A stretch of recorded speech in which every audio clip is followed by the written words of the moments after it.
एक बार की बात है, महात्मा बुद्ध प्रवचन दे रहे थे। प्रवचन में आसपास के बहुत से लोग शामिल थे। सभी लोग ध्यान से बुद्ध को सुन रहे थे। कुछ देर में प्रवचन समाप्त हो गया। लोगों ने बुद्ध को प्रणाम किया और अपने अपने घर को चल पड़े। पर एक युवक वहां बैठा रह गया। बुद्ध की नज़र उस पर पड़ी तो वे पूछ बैठे, क्या बात है, कोई जिज्ञासा है क्या? युवक बुद्ध के पास गया और प्रणाम करके बोला, बुद्ध, मैं बहुत उलझन में हूँ। जितना इस बारे में सोचता हूँ उतना ही उलझ जाता हूँ। कैसी उलझन है? बुद्ध ने प्रश्न किया। युवक हाथ जोड़कर बोला, बुद्ध, यह संसार कितना विशाल है। संसार में लाखों करोड़ों लोग निवास करते हैं। उनमें भी एक से बढ़कर एक विद्वान, कलाकार, योद्धा ऐसे हैं। मैं उन सबके बीच मुझ जैसे सामान्य प्राणी का क्या मूल्य है?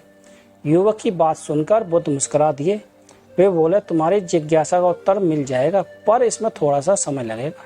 क्या तब तक मेरे एक छोटा सा काम कर सकते हो? प्रभु, ये तो मेरे लिए गर्व का विषय है कि मैं आपके काम आ सकूं। युवक ने पुनः अपने हाथ जोड़ दिए। आप आदेश करें प्रभु। बुद्ध ने युवक को एक चमकीला पत्थर देते हुए कहा, तुम्हें इस पत्थर का मूल्य पता करना है, पर ध्यान रहे इसे बेचना नहीं है, सिर्फ मूल्य पता करना है। जैसी आज्ञा प्रभु, कहते हुए युवक ने बुद्ध से वह पत्थर ले लिया।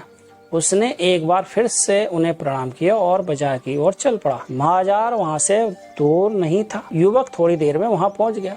वह सुबह का समय था, इसलिए बाजार अभी ठीक से लगा नहीं था। वहां पर इक्का दुकानदार ही थे। युवक ने जिज्ञासावश इधर उधर नजर दौड़ाई। उसे एक पेड़ के नीचे एक दुकानदार नजर आया।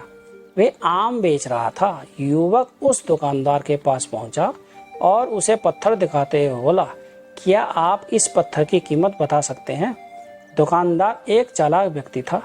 पत्थर की चमक देखकर वह समझ गया कि अवश्य ही कोई कीमती पत्थर है। वह बनावटी आवाज में बोला, देखने में तो कुछ खास नहीं लगता, पर मैं इसके बदले 10 आम दे सकता हूँ। दुकानदार की बात सुनकर युवक को हल्का सा क्रोध आ गया। वह मन ही मन बुदबुदाया, ये आदमी मुझे बेवकूफ समझता है। इतना सुंदर पत्थर और इसका मूल्य सिर्फ 10 आम। अवश्य ही यह झूठ बोल रहा है। युवक की चुप देखकर दुकानदार बोल उठा, क्या कहते हो, निकालूं आम? पर युवक ने दुकानदार को कोई जवाब नहीं दिया। वह चुपचाप आगे बढ़ गया। सामने एक सब्जी वाला अपनी दुकान सजा रहा था। युवक उसके पास पहुंचा और उसे पत्थर दिखाते हुए उसका मूल्य पूछा। उस पत्थर को देखकर सब्जी वाले की आंखें खुशी से चमक उठी। वह मन ही मन सोचने लगा, यह पत्थर तो बहुत कीमती जान पड़ता है। अगर ये मुझे मिल जाए तो मजा ही आ जाए। क्या हुआ भाई, कहाँ खो गए? युवक ने दुकानदार की तंद्रा तोड़ी। सब्जी वाला चौंकता हुआ बोला, कुछ नहीं, मैं तो बस मन ही मन इसकी कीमत की गणना कर रहा था। वैसे मैं इस पत्थर के बदले एक बोरी आलू दे सकता हूँ। सब्जी वाले के चेहरे की कुटिलता देखकर युवक समझ गया कि यह दुकानदार भी मुझे मूर्ख बना रहा है। मुझे किसी और से इसका मूल्य पता करना चाहिए। ये सोचता हुआ युवक आगे बढ़ गया। सब्जी वाला दुकानदार ने युवक को पीछे से आवाज लगाई, क्या हुआ भाई, अगर आपको ये मूल्य कम लग रहा है तो बताएं तो सही, मैं इसे बढ़ा दूंगा। पर युवक ने इसकी बात पर ध्यान नहीं दिया।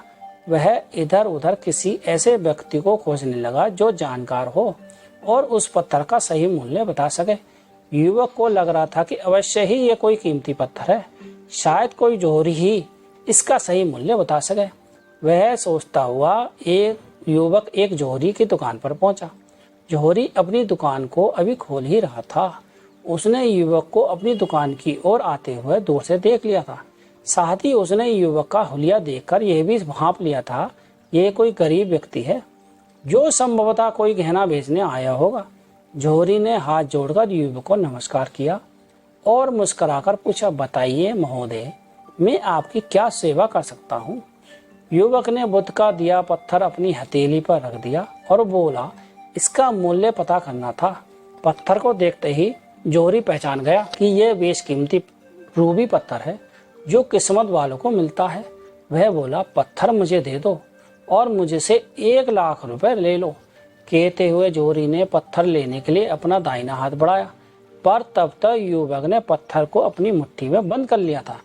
उसे पत्थर के मूल्य का अंदाजा हो गया था, इसलिए वह बुद्ध के पास जाने के लिए मुड़ गया। जोहरी ने उसे पीछे से आवाज लगाई, अरे रुको तो भाई, मैं इसके 50 लाख दे सकता हूँ। युवक को पत्थर बेचना तो था नहीं, इसलिए वह रुका नहीं और दुकान के बाहर आ गया। पर जोहरी भी कम चालाक नहीं था। वह उस अनमोल पत्थर को किसी भी कीमत पर अपने हाथ से जाने नहीं देना चाहता था। वह दौड़कर उसके आगे आ गया और हाथ जोड़कर बोला, तुम ये पत्थर मुझे दे दो, मैं इसके बदले 1 करोड़ रुपए देने को तैयार हूँ। युवक को जोहरी की बातों में अब कोई रुचि नहीं रह गई थी। वह जल्द से जल्द बुद्ध के पास पहुंच जाना चाहता था, इसलिए ना तो वह रुका और ना ही उसे जोहरी की बात का कोई जवाब दिया। वह तेज तेज कदमों से बुद्ध के मठ की ओर चल पड़ा। जोहरी ने पीछे से आवाज लगाई, ये अत्यंत मूल्यवान पत्थर है, अनमोल है, तुम जितने पैसे कहोगे मैं दे दूंगा। यह सुनकर वह युवक परेशान हो गया। उसे लगा कि कहीं पत्थर के लालच में जोहरी उसे पकड़कर जबरदस्ती ना करने लगे, इसलिए वह तेजी से मठ की ओर दौड़ पड़ा। युवक जब बुद्ध के पास पहुंचा तो वह बुरी तरह से हाँफ रहा था। उसे देखकर बुद्ध मुस्कुरा दिए, फिर भी उन्होंने अपने चेहरे से कुछ भी जाहिर नहीं होने दिया। वे बोले, क्या बात है, तुम कुछ डरे हुए से लग रहे हो। युवक ने बुद्ध को प्रणाम किया और सारी बात कह सुनाई। साथ ही उसने यह पत्थर भी उन्हें वापस कर दिया।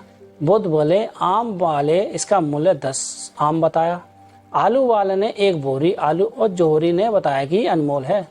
इस पत्थर के गुण जितने जितने समझे उसने उसका मूल्य उसी हिसाब से लगाया। ऐसे ही ये जीवन है। प्रत्येक व्यक्ति खां से निकले हुए एक हीरे के समान है, जिसे अभी तराशा नहीं गया है। जैसे जैसे समय की धार व्यक्ति को तराशती जाती है, व्यक्ति की कीमत बढ़ती जाती है। ये दुनिया व्यक्ति को जितना पहचान पाती है, उसे उतनी ही महत्ता देती है। कहते हुए बुद्ध एक क्षण के लिए रुके, फिर बोले, किंतु आदमी और हीरे में अंतर यह है, हीरे को कोई दूसरा तराशता है और व्यक्ति को अपने आप को स्वयं ही तराशना पड़ता है। और जिस दिन तुम अपने आप को तराश लोगे, तुम्हें भी तुम्हारा मूल्य बताने वाला कोई न कोई जोहरी मिल ही जाएगा। यह कहानी आपको कैसी लगी और आपको इस कहानी से क्या क्या सीखने को मिला, ये हमें नीचे दिए गए कमेंट बॉक्स में कमेंट करके जरूर बताएं। साथ ही अगर आपको ये कहानी पसंद आई हो तो अपने दोस्तों के साथ इसे जरूर शेयर कीजिए और चैनल को सब्सक्राइब कीजिए। धन्यवाद।